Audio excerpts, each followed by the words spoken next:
What's up, T? How we doing, brother? I'm fine, Sean. How are you? I'm doing good, man. Another episode. We Yeah. got a special guest today.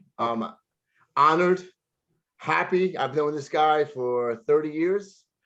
We go way back to middle school. We can share that story maybe later of how we met, but he's one of my closest friends.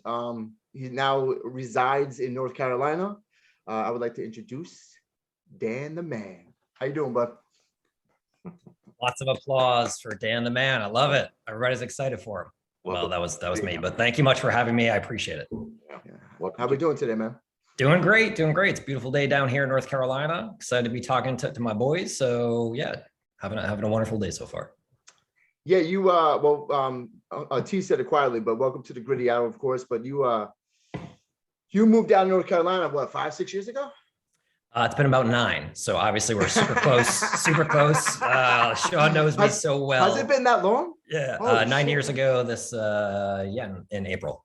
Yep. Wow, that's wild. That's wild. Yeah, time goes by quick. Yeah. And right before I moved is the last time you shaved, I believe, is what happened. It's getting out of control. I know. Well, Sean, didn't you talk about going to South Carolina recently?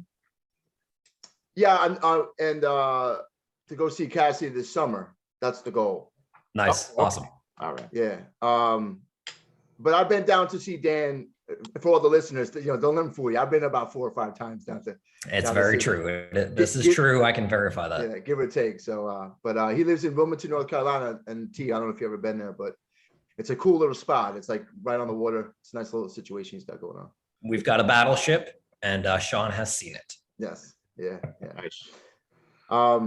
So, I wanted to bring you on today, obviously not to just talk about North Carolina, but, maybe you can, for me and Uncle Tom, and also whoever decides to trip over this, we say, talk about some of your entrepreneur goals or achievements or things that you're trying to do out there right now.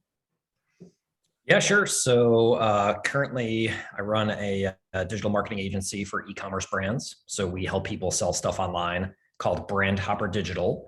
We focus on a platform called Shopify, which is one of the biggest e-commerce platforms globally. They power over 2 million stores. So our team does website design and development along with the marketing around those stores. So Google ads, Facebook ads, Pinterest, email marketing, anything we can do to help businesses sell products. That's what we focus on now. Launched this a little bit less than 2 years ago. We did our first project that launched May of 2020. So kind of during middle of COVID, but it was good timing because we started off helping some local retailers expand their brand online. And there were certain companies we worked with that would not have stayed in business had we not expanded their company to online selling, because they were in mandates and people weren't shopping in person. So it just happened to be a good time to get into it.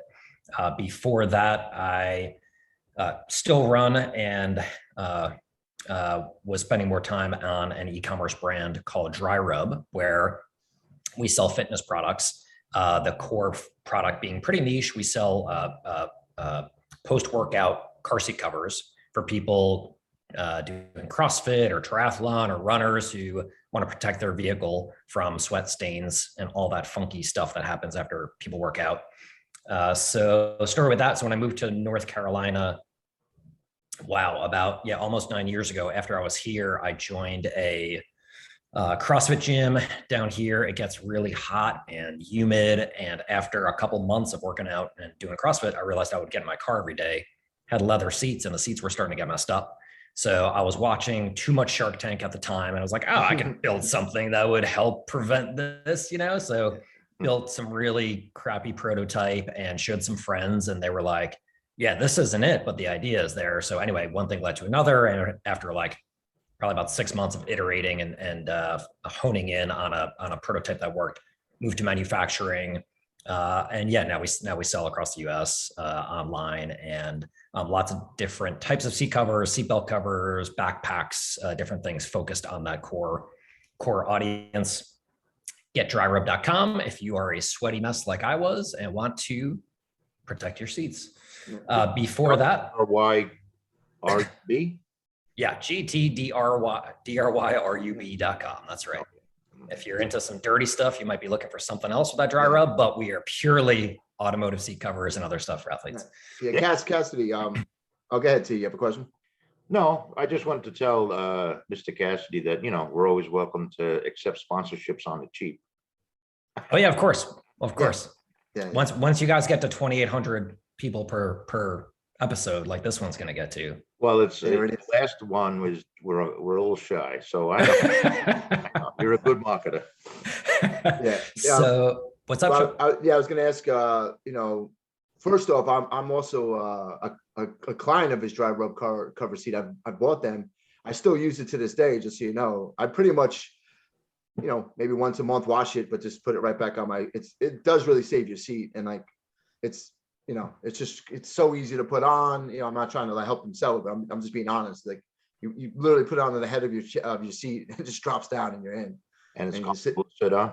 Yeah, I don't even think twice about it. I really don't. It's like sleek looking. It's got a nice look to it, and it comes in a great package. Let me tell you, it does. And I'm not just being a smart ass. It really does. But my question was, so did the dry rub lead to what you're doing now in the digital eco world?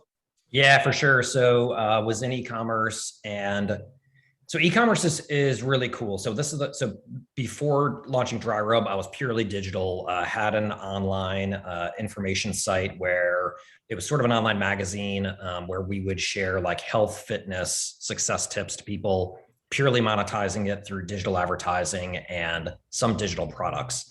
But randomly wanted to get into e-commerce because of this problem I had, right? I was working out, my car was getting funky, and I'm like, I bought every cover that I bought every product I could find to try to solve that problem. And they were all crap. Like some of them were like disintegrating on my seat. Others were moving around. Others like were just ugly. And so it came from a personal problem. I was very naive at the time. I thought that I could get a prototype and test the market within a few months and then figure out if this was going to be a thing or not. I was, a lot of people say when you start a business, like you need to be naive, otherwise you never would, like, because you don't know what you don't know, and things are much harder than you actually expect. And that was 100% the case. Took much longer to get to market, took much longer to design and develop a product that I was happy with and that people were happy with.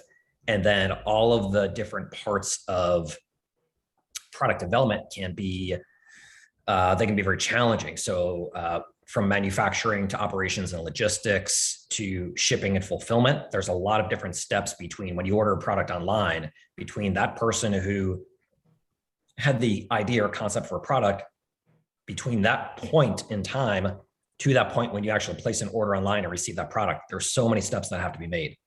And I found that as I was going through this process and selling and marketing, I really love the marketing aspect of it. I really love the digital marketing side of it, where I can make changes or have an idea and execute on something. And within, in some cases, minutes, you can find out how things are performing. When you launch different digital advertising, you can know very quickly, if you're A/B testing, how fast different ads are performing compared to the others.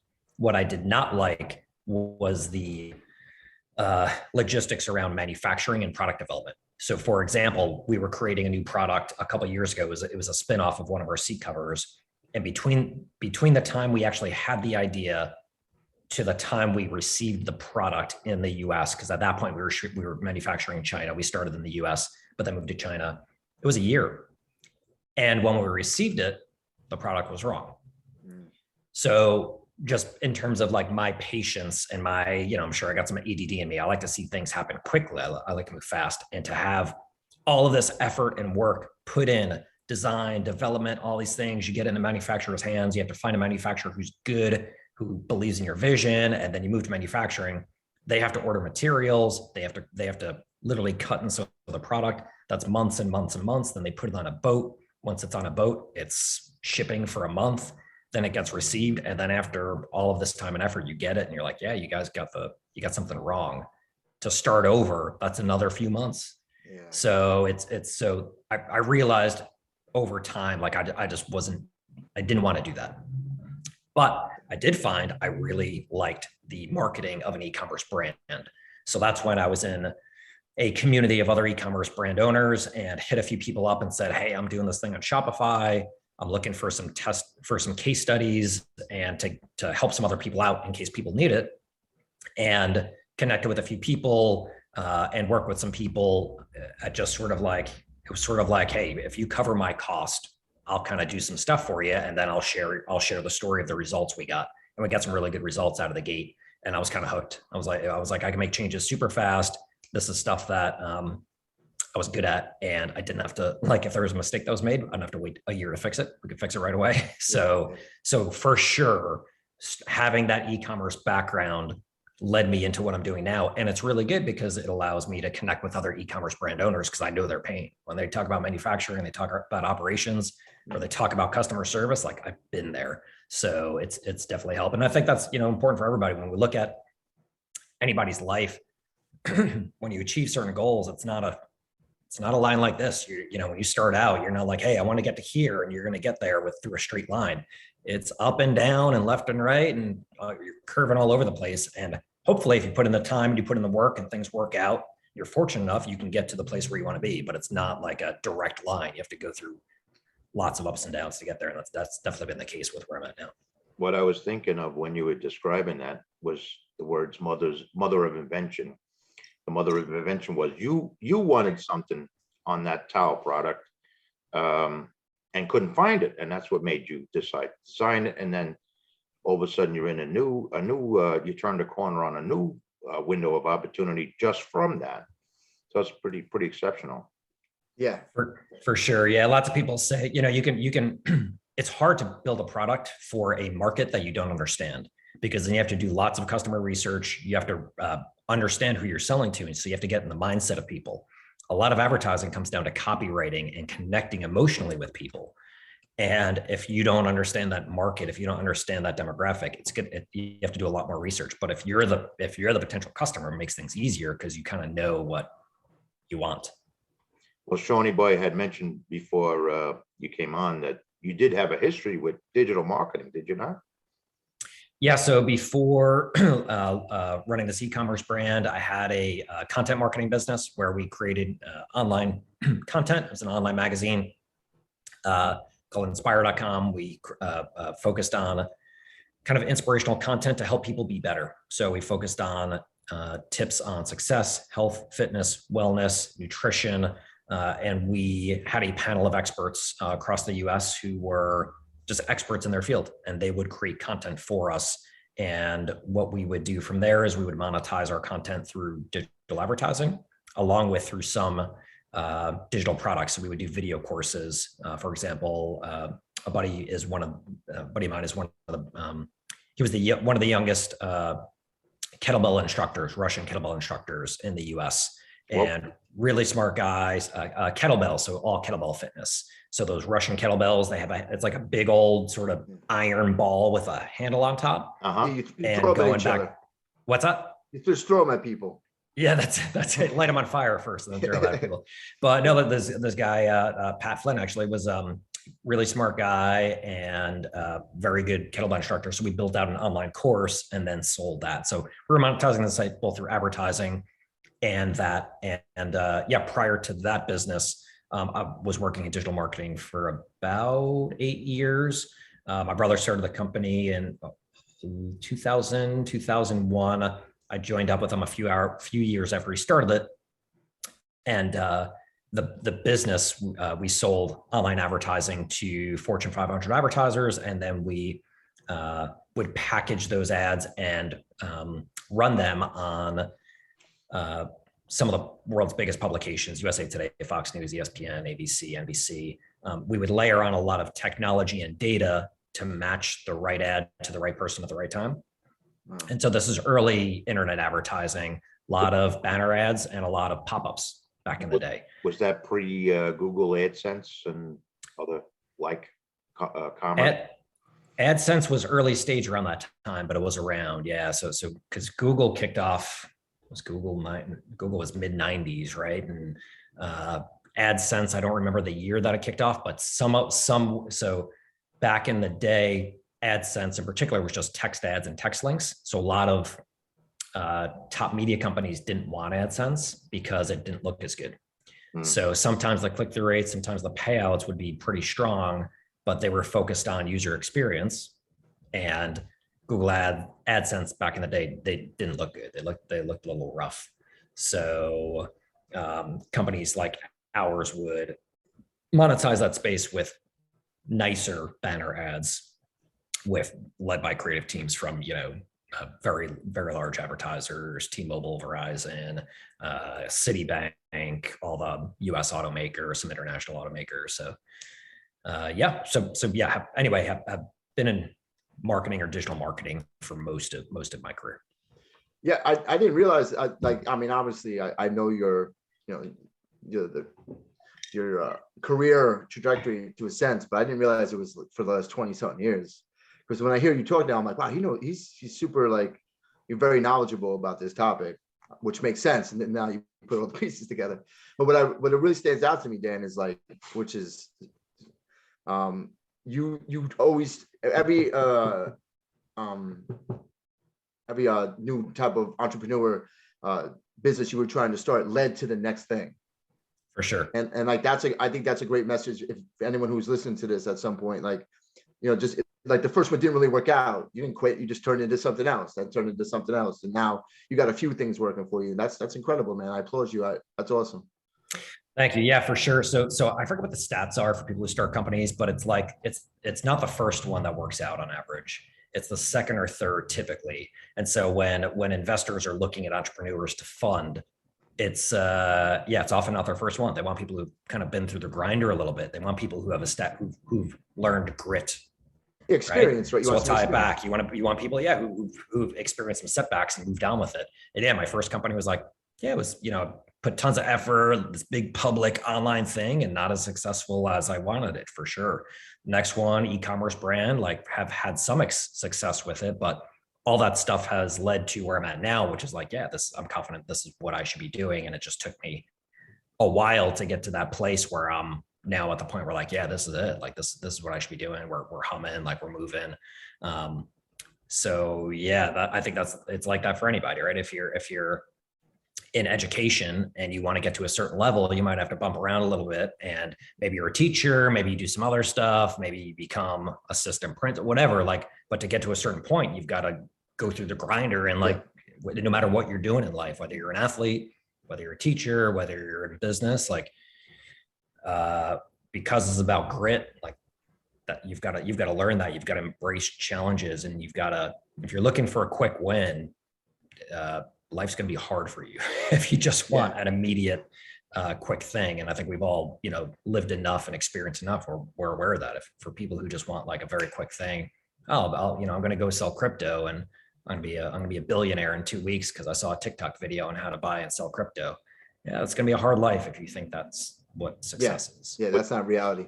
Shawnee Boy is a dean now, so. Perfect example, right? So started out as a teacher, moved around a little bit, did some other stuff within education, and gets to a point where he's the most educated out of all of our friend group. Which is hard to fucking believe. Yeah, for sure. Yeah. If you knew how we met. Your life's going to be even harder than you think. Yeah, there you go. But no, so think about, flashback. So Sean's going to tell a story about how we met. Yeah, in school, Sean was not a good student. No. Right. So you think, and he'll be the first person to tell you where, you go through challenges in life. And Sean, if you were like this stellar student, you might not have gotten to education, or you might have gotten into education to sort of coast into like, you know what, I was going to teach. I'm not going to try to get another degree and another degree. You might have just kind of coasted, but because you went through those challenges at a young age, that kind of that sparked something in you, right? I'm sure there's lots of reasons you got motivated to go through everything you did to get to the point where you're at now, but you have to go through adversity in order to have that motivation to be like, no, I'm going to keep going. I'm going to get better and better and better. For sure. Well, Sean has accomplished a lot, actually, and don't tell him I said that, but I'm proud of the guy. Oh, thanks, Steve. All around. Yeah, sorry. Yeah. I'll say that the one thing that's benefited me in my career trajectory is because I was such a Not a disrespectful student, just didn't care or whatever. I didn't understand like what it meant to be a student, whatever the word you want to use when I was a kid. It's allowed me to now, when the kids, I come across those kids, I can relate to them. You know, that's a huge, like the teacher I've noticed who got straight A's, they have a hard time with the kid who gets D's and C's. They're like, why doesn't he just do it? I'm like, yeah, it's not that simple. There's a lot going on there. You know, there's a lot. It's not just he doesn't want to do his work. He might have woken up and got yelled at by his parent. He might, you know, like you know, there's so many things there's so many factors that play into that. So Yeah, and I think that's an important lesson for anybody going through anything. When you embark on a journey to try to achieve a goal or success in anything, whether it's business, whether it's career related, whether it's an education, whether you're trying to be an athlete, whether you're raising a family, doesn't matter. When you go through tough times, it's important to have that mindset of like, this is good for me, right? This is a good thing. It sucks right now. If you're trying to build muscle, you're trying to get stronger. You don't get stronger by sitting on the couch, right? You have to go out, you have to strain, you have to push, you have to lift heavy things. you don't? Yeah, exactly. So yeah, I wish you could. I wish you could. Exactly. But yeah, you have to strain, you have to put your muscles through this period where you have to push harder than what their capacity is. And that forces your body to respond. It's the same thing when you're going through stuff to try to achieve a goal. You have to go through this point in time where things are hard, and it's helpful if you can have that mindset of, yeah, this sucks, but I need to get that. I need this in order to grow, because otherwise I would have succeeded already. And if I didn't succeed yet, it's because there's things I need to learn. There's things I need to do, and I should embrace this period of suck, because it shouldn't be easy. And also the harder it is, like the more you'll appreciate things when you get to a point of when you get to the point that you wanted to get to. It helps sometimes, just even when you're in that sucky part, if it's something you love, you don't mind doing the sucky part of it. If it's something you love, and I think Sean loves teaching, and he could probably say the same thing about his golfing. He's become a pretty accomplished golfer, and he didn't start out that way. No.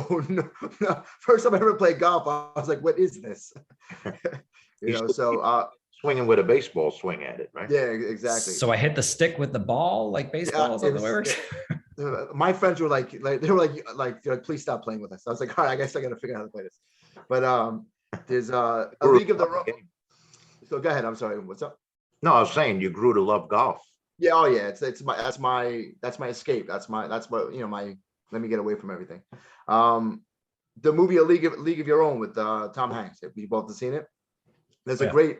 I just watched it over I think over last summer, and there's not for the first time, but there's a great scene in it. I never realized, or maybe just forgot, where Gina Davis, Dolly, the all-star catcher, the main female in it. She's like, and this connects to what you were saying there. She's like, I'm quitting baseball. It's too hard. He's like, it's supposed to be hard. Otherwise, everybody would do it. And I'm like, woo. Exactly. Yeah. So I wish that I knew this when I was younger, but it's I've gotten to a point now where I sort of embrace hard things, because when you do that, it makes you better. Yeah. So like to wake up every day and I know people, I'm very close with people in my family who just want comfort all the time, and they just don't want it. And I'm sure we know lots of people where it's like, yeah, I just want to sit on the couch. I don't want to exercise. I'm going to eat whatever I want. I don't want to try to get better at anything. I just want to sit in my little bubble and stay there. And that's a lot of the US right now. There's lots of people like that. But when you actually go out and you say, I want to do hard things strictly because they are hard, that makes everything better. It makes everything easier. So when you can do that and you can find that thing, whether it's like a physical thing or a mental thing or a conversation you have that forces you to go through all of that difficulty, on the other side of it, that's everything good in life is on the other side of that. You don't have, what's that? I'm just curious, the digital marketing and the digital advertising that you were touching on before, did you have, when you were in college, did you study anything similar to that, or business management maybe, or something that may have prepared you for that? Yeah, I studied philosophy, so completely related. That's right. I forgot about that. No, it's funny. I was actually thinking. One of the guys on my team who just started up last week, I was thinking yesterday because I was training him up on some stuff. And so in college, I didn't know what I wanted to do. So I studied philosophy, math, and computer applications. And I think back all the time and realize that even though those were, other than computer applications, could be related to digital marketing, in general, philosophy and math is sort of like when you're doing like super high level math, that doesn't apply. When you're talking about Western philosophy, Eastern philosophy, how does that stuff apply? Not directly related, but for sure, they allowed me to exercise my brain in a certain way that allowed me just to be a smarter person. Keep it Sorry, down. somebody walked by. So our Sean, keep yeah. it down, will you? My fault. My fault. So I heard somebody say recently that when it comes to people study math, not because of the practicality of mathematics, but math is like fitness training for your brain. By making your brain work harder through difficult mathematic problems, you expand in a sort of way where you can tackle other problems easier. And so when I look back, I think that the subjects I studied were completely unrelated to my career, but they couldn't have set me up any better. Like I'm much happier studying what I did than studying marketing or something else, especially because so much of digital marketing is changes so fast. You need to like be on top of it and constantly be educated. And that's a constant thing every day, every week. So stuff that I could have learned 20 years ago could have set me up for the framework and strategy, but I'm glad that I went through the more of the critical thinking route and the creative route, studying those different subjects. Well, the philosophy probably puts you in the proper mindset to achieve, set out and achieve what you want to achieve. For sure. Even with the divots, as you explained before, you have your ups and downs when you're trying to reach your goal, but that philosophy training, might have helped you in that regard. Yeah, without a doubt. I think it helps. I think any sort of liberal arts background or education can help people be more grounded. And hopefully if they're applying it, like not have as many, just keep things in perspective more. So yeah, if I'm having a bad day because we're not selling as much as we should for a client and I'm like banging my head against the wall trying to figure something out, it's like, well, most of history, people couldn't have access to food. And even today, most people don't have access to good food, clean water, like walking outside of their home without worrying about being violently attacked, whether their family member is going to live because there's not enough resources or medical resources. You put things in perspective, like my bad day is somebody else's best day in their entire life. First world. So yeah, exactly. So I think having that understanding is important for everybody. Yeah, very good. I'm always interested in that digital advertising realm. I don't know anything about it, but when people explain it to me, it sounds very exciting from a pedestrian point of view. Yeah, for sure. Things change quickly, which is awesome. But same thing, having that mindset of grittiness, where you go through the hard things to come out the other side better, I think is important for everybody. So I study jujitsu, and the style that I train in has roots back to old school Japanese lineage, and lots of our training is focused around mindset and how to not just become a better martial artist, but also how to become a better person from a character standpoint, but also overcoming adversity. And you start to realize over time, like it's all related, right? Career, family, personal fitness, martial arts training, golf, education, whatever. It's all the same stuff. Like we have a saying, and it's not just ours, but one we reference where it's fall down 7 times, stand up 8, right? Now it doesn't really work because if you fall down 7 times, all you have to do is get up 7 times. But the number 8 actually is it gets the point across where it's like, yeah, you go through hard things, and as long as you keep getting up, be like Rocky, be like back in those 80s movies where you have adversity and you get through it, and things will be better for you. And you can reference that for whatever hard thing you're going through. Absolutely. What's been the hardest thing then over the course of the last whatever years that you want to like think about that you'd had to get over or persevere if that you're willing to share. So no medical problems, because willing to share. I don't want to show you some No, certain conditions. no, like, am I allowed to show? Is a show and tell? Can I go that far? No, I was meaning more like business wise. Yeah. So I wouldn't say one thing. I would just say there's always it's just the constant effort of every day working and things changing every day, and trying to minimize the downside when you're having bad days. Try to realize that you're having a bad day and that things are just temporary, and even if things aren't working out, they're not as bad as somebody else's. And then when you're having wins, try to celebrate that as much as you can, because things can be a roller coaster as well. excuse me, Dan, I'm just curious. You had mentioned a lot of what you're doing now was born out of the COVID situation, the pandemic situation. And how did that affect you personally, your work personally? Like, are you predominantly working out of home? Yeah, sure. So at that point was working purely online. So at home, so lots of client calls outside on a balcony. We were working with a fair amount of clients over in like Australia. So yeah, it was like 10 o'clock at night, just outside, darkness, trying to connect with people. And but better than, I could have been working in a restaurant, or could have been, employed elsewhere where I need to be there in person. But I was fortunate enough where work online, you can do that. And so, yeah, that was most of the pandemic was either at home or going out to like shared working space where things were open in town, where you can go reserve a desk or something to kind of get out of home for a bit. So at the time when I was running my e-commerce business, things were tougher because we were focused on that active population and driving, and gyms and all that stuff was shut down. People weren't driving, people weren't going to the gym. All the races were closed, Spartan races, triathlons, CrossFit competitions. So at that time I saw a dip in my e-commerce brand, but also a lift in our e-commerce agency. So, which is where I was putting more priority anyway. So yeah, it's sort of like, good luck, bad luck, who knows, there was one thing that started to decrease in value, but another thing started to increase and magnify in value. Well, But yeah, in term, yep. I was going to say, does the shutdown give you a challenge in terms of getting new business, marketing yourself to other advertisers or digital clients?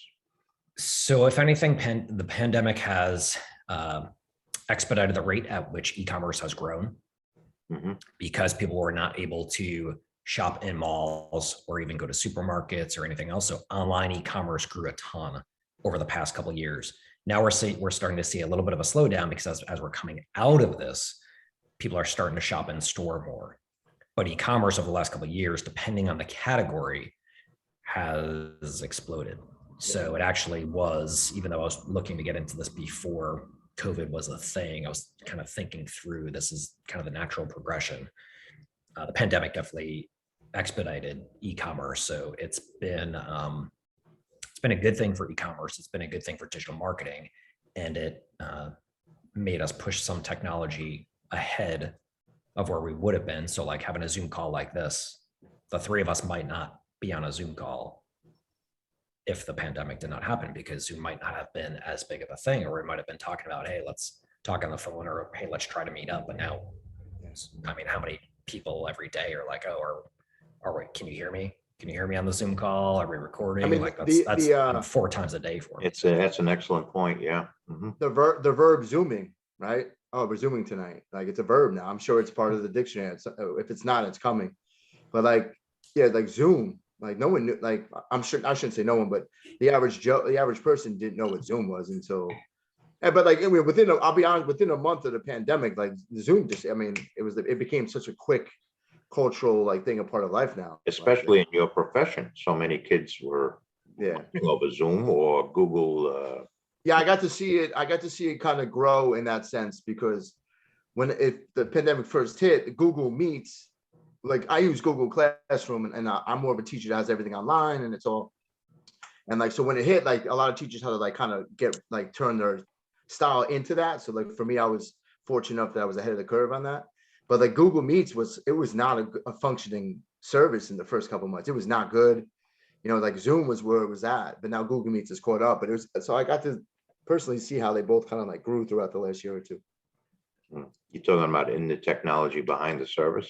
Yeah, just the platform of using it, and like how, you know, like Google Meets was not a friendly platform at first. It was very basic. I mean, and then now it's caught up because obviously it needs to compete with Zoom, etc. Yeah. So, Well, Dan, Sean and I did try another service a couple of times. What's the name of it? Zencaster. Zencastr. Yeah, we didn't. Sounds very Buddhist. It has some pluses as compared to Zoom, but it also has minuses as compared to Zoom. So we went back to Zoom, but we might try it again in the future. But I mean, it may change, but like it's, you know, again, it's a different platform. But the problem with that was when you're doing a podcast on Zencaster, both your faces are up the whole time. It's like, because at least with Zoom, like I know that when he's talking, like I can take a drink of water, whatever, like, you know, whatever it is. But like, you know, like it's weird, like when you just see your face up on the screen, even when you're not talking, you're like this. You're like, all right, that's kind of fucking like weird. Dan doing now. It's like, what the hell are these two guys talking about? Oh man, I want to talk about dry rub for a second because Sure. you said something earlier that I would, and then because T asked me, and I was like, I'm not sure, to be honest with you. I haven't talked to him about dry rub in a minute, but you said you're still pumping it out. It's still rocking and rolling. Yeah, we still have inventory. We've got a logistics and fulfillment center in Pennsylvania. So it's very hands off for me at this point. We've got marketing automation in place. We've got inventory that sells through, and when orders come through, there's a team that will receive the orders. They'll package things up and they'll send them out to people. So that's pretty automated at this point. Kind of amazing. It's nice. It's very different than years back when an order would come through and I had all of the inventory in my 300 square foot apartment that Sean, I believe you saw. I've slept over in it. I slept over. Yeah, and just literally I had to go through aisles of boxes and packages to go to my bathroom, and I was in a 300 square foot apartment, so like I couldn't do anything except walk to the bathroom or walk to the kitchen to like make oatmeal and then walk outside. That was it. Like there were 3 lanes. So, but that, you know, that's part of the process that people have to go through in general. It's like, yeah, you got to start somewhere. That's the hard you're talking about. Yeah, for sure. Yeah. That's the hard you're talking about. Yeah. And without that, then, you know, you can't really get to the next level. So, yeah, I think that's an important lesson for people to get, is like, yeah, you got to start somewhere, and no matter where you're at in life, like embrace that difficulty, because that's how you're going to come out the other end harder, or other end better. He probably won't mention it too much, but you know, he went through the same concept, building an antique business. You know, I remember when he first started, like he was in a room with a laptop, and now he owns a store and etc. I'm sure you could relate to the hardness of what that, what it was like to go through that. Are these military antiques by any chance? Piece of cake. No, it's actually the only. Now we can tag it. Now we can tag the term. Military antique collectors. No, it's a multi-dealer shop. It's the only business model that works in the antique business. You know, I rent out space to dealers. So. To other antique dealers. I take their money and I go buy coffee and cigarettes with it. Sounds like a great model. It's a great. Yeah, not much overhead. Gotcha. Well, so are you in antiques at all, or are you buying and selling, or are you purely into real estate? No, I have some proprietary items in here as well, but for the most part, I'm a landlord more than an antique dealer. Gotcha. Yeah. So, but Shawnee Boy's been up here a few times. Oh yeah, I've gave my services to that store a few times. You know, packaged a couple of things, talked to some customers, schmoozed, whatever it took. Dan, we gave him a family discount. What we do is we double the price and give him half off. Yeah. He's just like, he's like $32. I'm like, I don't even know how much it is in the beginning. You could be raising it, you could be lowering it. No clue. It's a new $10 bill. It'll only cost you $32. So yeah, he's proprietary. He's bought things in here before. Yeah.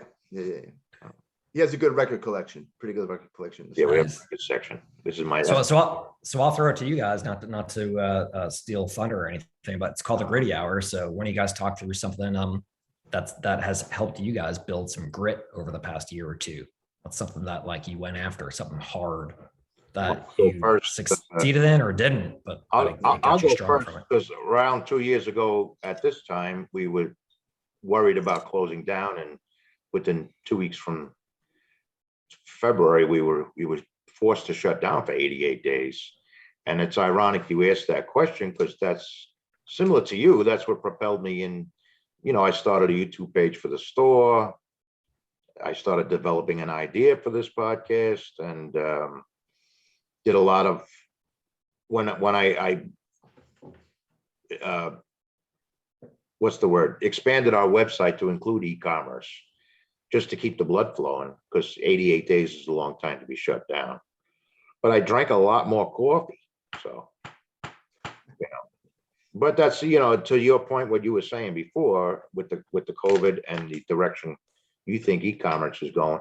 That I'm like a million other business owners. I went online to keep the blood flowing. So that's a case in point to what you're saying. Sean just went golfing. No. Well, actually, to answer your question, Cass, it started before the pandemic and it like carried over. And so my school year of 2019, 2020, that March, obviously school closed, blah, blah, blah. Right. Was the toughest year I've taught in East New York. I've taught in Hunts Point. This is the hardest year we had behavior. It's not hands down, just constantly every day. And it was my first year being a dean. And I'm gonna be honest with you, the other dean, I didn't feel supported. I felt like I just had to figure it out, and it was hard. And there was days where I'm like, I don't know if I just want to be in education anymore. And last year was like a breather, and then this year it motivated me. It didn't make me want to, I was like, you know what? Hold on, let me pause. Let me get the feelings out, and I paused, and it motivated me to become better. And like I came into this year with a plan. I took control. I told my AP, I'm like, I got a vision. Let me write. And it's not just me, it's the whole team. Everyone adds what they add to it, but the school is running really smooth. And obviously it's middle school. You have a little bit of this, a little bit of that, but for the most part, and it made me realize like I had to get through that to get to here, and it pushed me. And even though in the moment I was like, I just don't know if maybe I don't want to be a dean. Maybe I just want to hide and be a classroom teacher and not deal with all this. But and I said, no, I want this. I want this challenge. And I kept, pushing forward. And like today wasn't the greatest day. It wasn't a bad day, but like in my role, you got to be available mentally every day. And it's tough, man. Some days I'm like, yeah, it's like, dude, I just dealt with four kids' problems yesterday. This kid's homeless problem and this kid's problem. And like, you just get worn out after a while. But then I come home and I'm like, take a deep breath. It's all good. Tomorrow you're going to come back and you're going to do the same thing. You just keep fighting through it. And before you know it, the school year is over and the kids are thanking you for whatever they're thanking you for. So. Well, Dan, I don't know if I know you're not overly familiar with this podcast, but we essentially, a lot of times Sean and I will just sit and shoot the shit for an hour, but sometimes, or more often than not, we have guests on like yourself. And for some reason we've had, I think Sean would agree, an inordinate amount of teachers on our podcast as guests. We've had a professor, we've had Mr. McCarthy. Yes, you're right. We've had, and then Mr. Ham, who teaches music. And the book guy who's kind of /ish teacher. Yeah, so we've had our fair share we've only had 38 episodes or so, but the one common theme I garnered from all of these conversations, and Sean could relate to this more than I could, but is they're all focused on the effects of the pandemic on the kids, online learning versus in learning, or will they have a deficit in social skills, all those kind of things. And that's a topic that I know you're about to binge watch the Gritty Hour, Dan, and you'll see my point. You better do it in sequence order too. But that was the underlying theme that a lot of these teachers were trying to say. Is their focus really was on the kids, and how this whole pandemic is affecting and still continues to affect the kids. Yeah. So, Yeah, we're at a crazy time where, hopefully we're sort of coming out of this, hopefully. But we'll see. A buddy of mine that I train martial arts with, he's in the hospital right now, ICU week 3, like things aren't looking good. And, could have got vaccinated, didn't get vaccinated, things aren't good. So like, even though for lots of people, things are things seem to be like in a better place, there's still there's still some risk.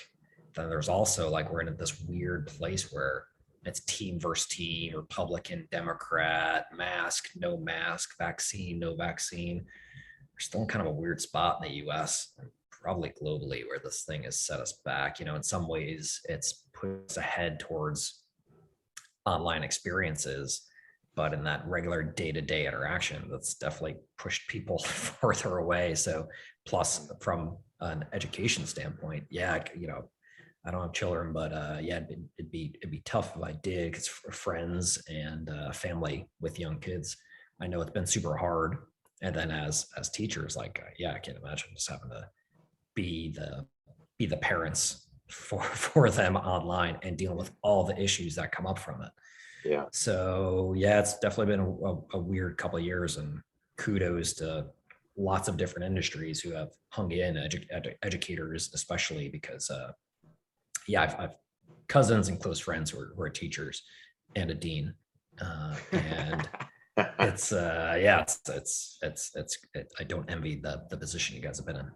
Well, the thing is, you're gonna, I'm sure you'll investigate a few of our podcasts in the past, but a couple of ones ago, if Sean can remind me what was titled, Shawnee Boy Gets Political. Yeah. And we touch on that very subject, on the whole current situation with COVID. Shawnee Boy had COVID, went through COVID around the holidays, and with the politicization of the whole thing, it's really sad. So funny story about Sean getting COVID. So Sean got a new phone. How often do you get to say that? A funny story about Sean. Funny story about Sean. So Sean gets a new phone. I'm glad it's funny. I mean, that's a good thing. His old number, we're on a group text with maybe like 6 or 7 of us. Yeah. And this one guy we think is Sean is not Sean anymore. He's got his old number. So, Sean sends a message out like, "Hey guys, this is my new number. We're lazy. We're like, all right, whatever. We forget."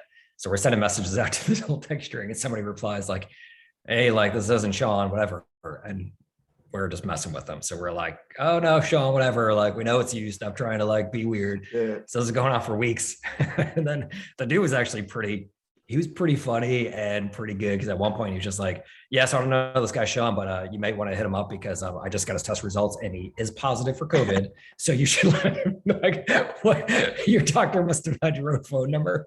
Your old phone Yeah, number. who knows? So whatever. So he gets your test results. Because you guys never changed the number, poor Shawnee Boy wasn't in on the joke. Yeah, well, Yeah, I know. so Sean and I were actually in touch, and he told me that he had COVID, so I knew what was going on. But then like a day later, this guy responds something like, "Oh yeah, you may want to talk to Sean because he's positive. He's dying." But the funny part is that it's turned into like the Sean and old Sean and new Sean. There's like the new Sean, they like him a little bit better some days. Well, I know you grew up with Shawnee Boy, so I don't know if you remember Sean talking to him. Does he remember Sean talking? No, he wouldn't know him. He wouldn't know him. I know the name, but I don't remember who he was. That was the first Sean that tried to supplant Shawnee Boy. Oh, gotcha. Okay, all right. Little Old league. school drama. Yeah. Yeah. The only thing I know about him is he was a baseball guy, right? Yes. Yeah. And as a side note, so me and Cassidy met because I was in San before, just in middle school in 8th grade. 8th grade? Was it 8th grade? I believe it was 8th. It was either 7th or 8th. I believe it was 8th. Spanish class, and we sat next to each other. But in the first, like, whatever, a couple of months, I didn't, he came from a different elementary school. Our middle school, like a bunch of elementary schools, like meshed together in middle school. So I didn't really know him. And then we ended up becoming, that's how we started talking, becoming friends. But he was all studious and I was like half asleep on the desk. And that was kind of like our relationship. And all of a sudden, it just kind of turned into like a friendship. And before I know it, 30 years later. You're gracious, right? Yeah.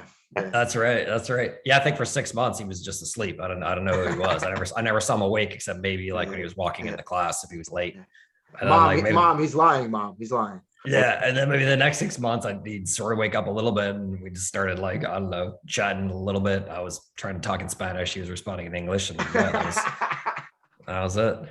Yeah. But Dan, we appreciate your time tonight. Believe it or not, over an hour already, but I was just curious. Dryrub.com, is it all right if I put that in what we learned is called show notes for this? Yeah, for sure. It's getdryrub.com, GETDRYRUB.com. Oh, getdryrub.com. Okay. That sounds even more enticing. Yeah. There we go. Did you change that? Did that new change? Because I thought it was just dry rub, no?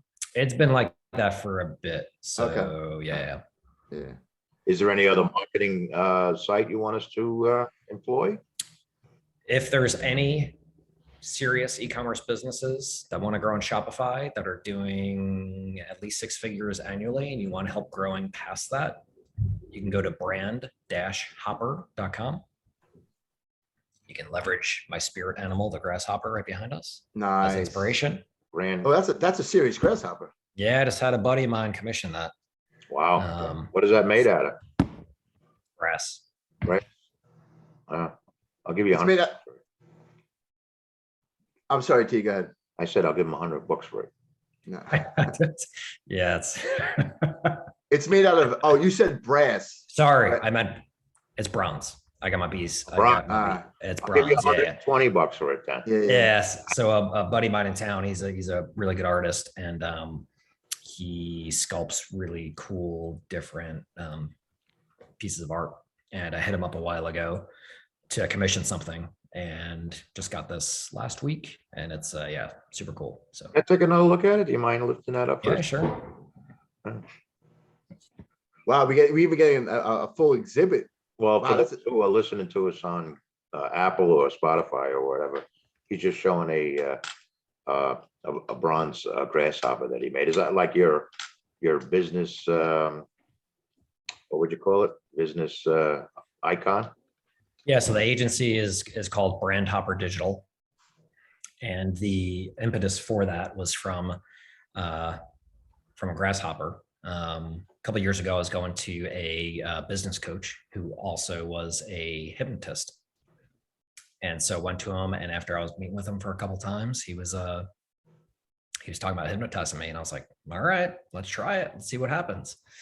And so went through a few different sessions, and one of the sessions, he literally was like, all right, I want you to think of a symbol of your goals and what you want to do. And just like this little grasshopper popped up. So right after that, I was like, all right, got a name for the agency and printed out a whole bunch of grasshopper stuff. And now it's cool to see that there's this physical embodiment of this random little vision I had a couple of years ago. That's cool. And what's cool about a grasshopper is if you look up symbolism for that, going back to China, symbolism is prosperity, success. So that I wasn't consciously aware of when I had that little dude pop into my head a couple of years ago. So yeah, just picked this one up a week ago, and it's cool to see it kind of come to fruition like that. The website is brandhopper.com. Brand hopper, BRAND-HOPPER.com. And the company is grasshopper.com. Company is Brand Hopper Digital. Oh, there's no grass involved. You might want to say that again. Unless we're smoking something after. I was just going to say, except on lunch breaks. That's So it's just so with clarification, it's brandhopper.com. brand-hopper.com. All right, there we go. The product of which I'm actually interested in myself is the getdryrub.com. Because I like it when I'm driving by a gym. I don't actually go into gyms, but I do drive by them, and that makes me sweat. So we've got a version with trigger point massagers. So it's got a massage system on the back. Wow. That are good for helping people with back pain or just tight muscles. So even if you're not into the fitness thing, you can still get some relief if you got tightness that you want release for. It's trigger point therapy. So that we've got a version. Our spicy version is that. You should market that to the cab drivers and the what do they call it, Uber drivers. I've been lots of Uber rides where I'm like, you need something because the smelling here ain't too good. Yeah, something that absorbs odor too. Yeah, That's right. That's right. All right, Dan. Well, thank you very much, Shawnee boy. Thank you. You can chat amongst yourselves if you want. Yeah, of course. Cassie, I seriously appreciate you coming out just to come out, and you're welcome anytime, man. Good You wanna deal. you want to just come in and we have a topic and you just want to just talk about what we jump into the rhythm, please.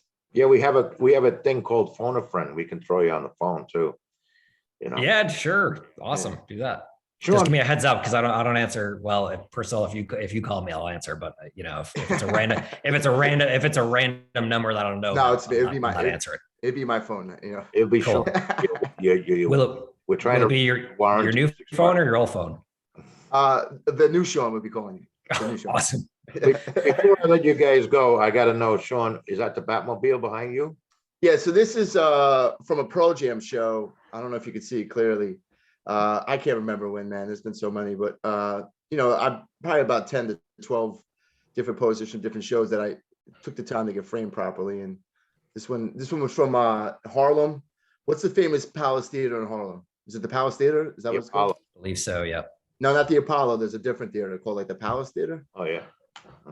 Anyway, Eddie did like a solo show. I don't know when. I couldn't tell you. Okay. Nice. Curious. Yeah. Mr. Cassidy, thank you so much for your time tonight.